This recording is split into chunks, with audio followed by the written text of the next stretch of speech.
नमस्कार। आज हम एक ऐसी कहानी की तह तक जा रहे हैं जो सच में रोंगटे खड़े कर देती है। एक हनीमून ट्रिप जो असल में मौत का सफर बन गई। ये कहानी है सोनम रघुवंशी और उसके पति राजा रघुवंशी की, जिसके पीछे प्यार नहीं बल्कि एक भयानक साजिश की परतें खिल रही हैं। हाँ, बिल्कुल। और इस मामले पर जो हम बात कर रहे हैं वो जानकारी एक डिटेल्ड यूट्यूब विश्लेषण पर आधारित है। ये केस है इंदौर के एक नवविवाहित जोड़े का। मई 2025 में शादी हुई और फिर हनीमून के लिए मेघालय गए, और वहीं पर पति राजा रघुवंशी की बड़ी बेरहमी से हत्या कर दी गई। जी। तो आज हम इसी सनसनीखेज मामले के जो जरूरी पहलू हैं उन पर बात करेंगे, समझने की कोशिश करेंगे कि यह हनीमून कैसे एक खूनी प्लान बन गया, पुलिस जांच में क्या हुआ, क्या सबूत मिले और सोनम रघुवंशी और उसके साथियों पर क्या आरोप लग रहे हैं। बिल्कुल, चलिए शुरू से देखते हैं। शादी हुई 11 मई 2025 को, फिर 20 मई को हनीमून के लिए निकले और 22 मई को मेघालय पहुंच गए। तब तक सब ठीक लग रहा था। हाँ, वहां उन्होंने घूमने के लिए स्कूटी भी किराए पर ली। फिर 23 मई को दोपहर करीब 1:30 बजे सोनम की अपनी सास से आखिरी बार बात हुई। और बस उसके फौरन बाद ही दोनों के फोन बंद हो गए। यहीं से चिंता बढ़नी शुरू हुई। जाहिर है परिवार परेशान हो गया होगा। राजा का भाई फिर शिलांग पहुंचा। हाँ, और उसने देखा कि होटल में सामान तो पड़ा है, लेकिन राजा और सोनम गायब हैं। और ऊपर से जैसा आपने कहा, मौसम बहुत खराब था, बारिश, लैंडस्लाइड। तो शुरुआती तलाश बहुत मुश्किल रही होगी। बहुत मुश्किल, लेकिन परिवार ने हिम्मत नहीं हारी। उन्होंने स्कूटी रेंटल कंपनी से पता किया और पता चला इस स्कूटी में जीपीएस लगा था। अच्छा, ये तो बड़ा क्लू था। हाँ, तो जब वो लोग जीपीएस लोकेशन पर पहुंचे तो देखा स्कूटी वहीं खड़ी है, सही सलामत, चाबी भी लगी हुई है। चाबी लगी हुई थी, पर हेलमेट गायब थे। ये थोड़ी अजीब बात थी। फिर जब मुख्यमंत्री जी ने हस्तक्षेप किया तो सर्च ऑपरेशन तेज हुआ। लोकल लोग, पुलिस, एनडीआरएफ, एसडीआरएफ सब लग गए और आखिरकार 2 जून को स्कूटी मिलने की जगह से काफी दूर, करीब 25 किलोमीटर दूर, राजा की बॉडी मिली।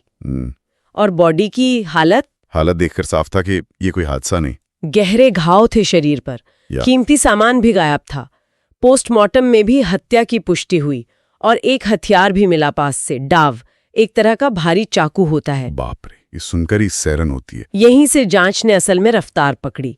एक लोकल गाइड ने पुलिस को बताया कि उसने 23 मई को राजा और सोनम को देखा था और उनके साथ 3 हिंदी बोलने वाले लड़के भी थे। अच्छा, और ये बात कंफर्म हुई? हाँ, सीसीटीवी फुटेज में भी ये लोग दिखे।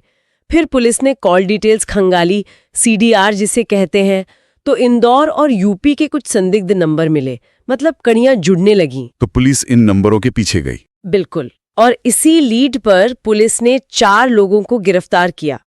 एक है राज कुशवाहा, जिसे सोनम का प्रेमी बताया जा रहा है, और उसके 3 साथी आकाश राजपूत, विशाल चौहान और आनंद कुर्मी। लेकिन सोनम कहाँ थी इस समय? यही तो कहानी में सबसे बड़ा ट्विस्ट आया।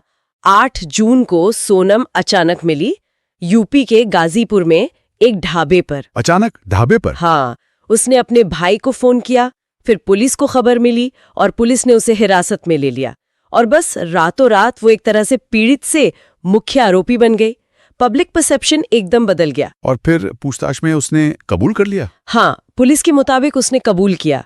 बताया कि प्रेमी राज कुशवाहा के साथ मिलकर शादी से करीब 3 महीने पहले ही राजा की हत्या की साजिश रची थी। 3 महीने पहले? शादी से भी पहले? जी हाँ, और साथियों को इस काम के लिए 20 लाख रुपए देने का वादा किया था। और मकसद क्या था? शादी करना ही नहीं चाहती थी, अपने प्रेमी राज से शादी करनी थी।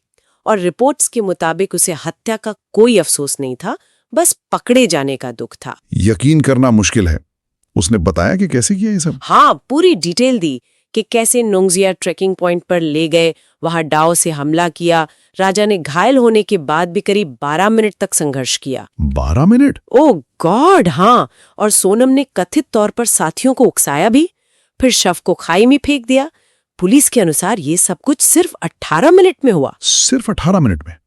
पूरी जिंदगी खत्म। और फिर सबूत मिटाने की कोशिश? बिल्कुल। पहले प्लान था कि इसे सेल्फी लेते हुए गिरने से हुई मौत जैसा दिखाया जाए, वो फेल हो गया। फिर फोन, सिम कार्ड वगैरह फेंक दिए। सोनम बुर्का पहनकर भागी, इंदौर आई, वहां एक किराए के फ्लैट में छुपी, अपनी माँ से भी मिली वहां। तो अब पुलिस के पास क्या क्या सबूत हैं? देखिए, सबसे पहले तो आरोपियों के कबूलनामे हैं, फिर कॉल डिटेल्स, लोकेशन डेटा, जो पैसों का लेन देन हुआ उसके रिकॉर्ड्स, डिजिटल फुटप्रिंट्स बहुत अहम है। हाँ, डिजिटल सबूतों ने तो आजकल जांच की दिशा ही बदल दी है। सही कहा। और वो ट्रैवल ब्लॉगर का वीडियो भी एक बड़ा सबूत है, जिसमें घटना वाले दिन राजा, सोनम और वो तीनों आरोपी लड़के एक साथ दिख रहे हैं। अच्छा, ये तो किस्मत की बात है कि किसी ने वीडियो बना लिया। हाँ, फिर वो हथियार, डाव बरामद हुआ है। खून लगा हुआ रेनकोट मिला है, जिसे सीसीटीवी फुटेज से सोनम से जोड़ा जा रहा है, और क्राइम सीन रिक्रिएशन भी किया गया है। लेकिन इसमें एक और एंगल भी तो है जो राजा का परिवार उठा रहा है, तंत्र मंत्र वाला। हाँ, परिवार का ये आरोप है कि सोनम ने अपने बीमार पिता को ठीक करने के लिए किसी तांत्रिक के कहने पर राजा की बलि दी। उनका कहना है कि हत्या एकादशी के दिन की गई, घर से कोई ताबीज भी मिला है। पर पुलिस ने इस पर कुछ कहा है? नहीं, पुलिस ने अभी इसकी पुष्टि नहीं की है। ये परिवार का आरोप है, जिसकी जांच शायद चल रही हो। और एक और बात थी शायद कि सोनम जैसी दिखने वाली किसी और लड़की की हत्या का प्लान था। हाँ, ये भी एक आरोप परिवार ने लगाया है कि एक प्लान ये भी था कि सोनम जैसी दिखने वाली किसी और महिला की हत्या करके उसे सोनम की लाश बता दिया जाए। ये सब बातें मामले को और उलझा देती हैं। तो अभी कानूनी स्थिति क्या है? सोनम पर क्या धाराएं लगी हैं? सोनम पर आईपीसी की गंभीर धाराएं हैं। 302 यानी हत्या, 120B यानी आपराधिक साजिश, 201 यानी सबूत मिटाना, साथ में धोखाधड़ी 420 और विश्वासघात 406 भी। सजा तो इसमें उम्र कैद या फांसी तक हो सकती है ना? जी हाँ, बिल्कुल।